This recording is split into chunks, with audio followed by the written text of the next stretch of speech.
আসসালামু আলাইকুম রহমতুল্লাহি ওয়া বারাকাতুহু। আশা করছি আল্লাহর রহমতে আপনারা সকলে ভালো আছেন। আজ একটা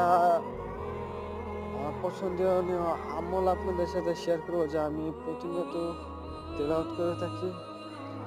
আর সেটি হলো আমার নবী পাক সাল্লাল্লাহু আলাইহি সাল্লামের উপর একটি দুরূদ, সুন্দর দুরূদ। আর সেই দুরূদটি হলো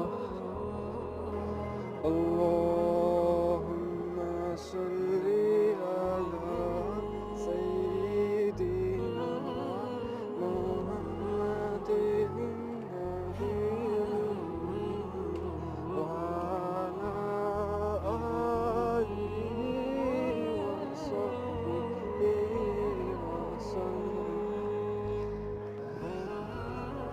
এই দুরূদটি আপনারা বেশি বেশি করে তেলাওয়াত করবেন, কারণ এই দুরূদটিতে অনেক নিয়ামত রয়েছে।